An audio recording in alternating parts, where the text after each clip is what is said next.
Vamos ahora a disfrutar con el cuadro de baile de la Casa de Aragón de Sagunto. En su primera intervención nos mostrarán un pedacico de la provincia de Huesca.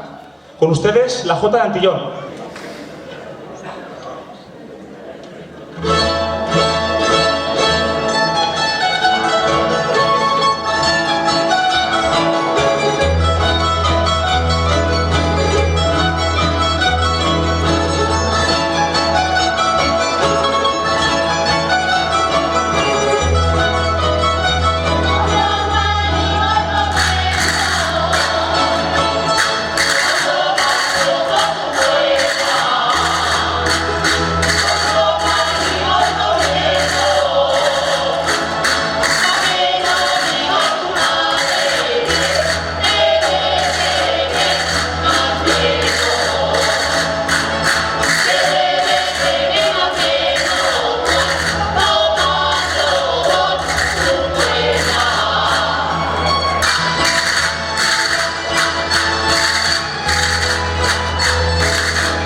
Esta primera jota habla de la situación del campo de los campesinos, que hace unos años.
Si la cosa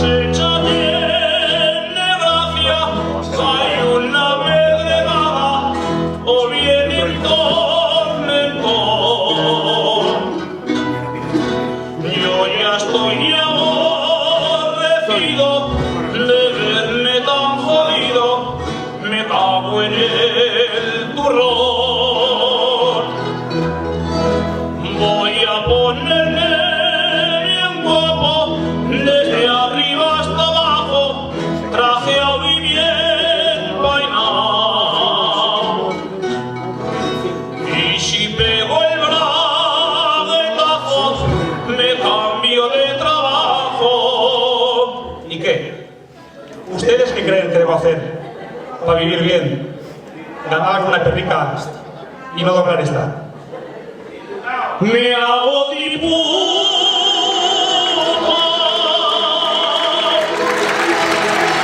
Nos trasladamos al noroeste de la provincia de Teruel, en concreto a la ciudad de Alcañiz, y lo vamos a hacer bailando la jota de Alcañiz Cruzada.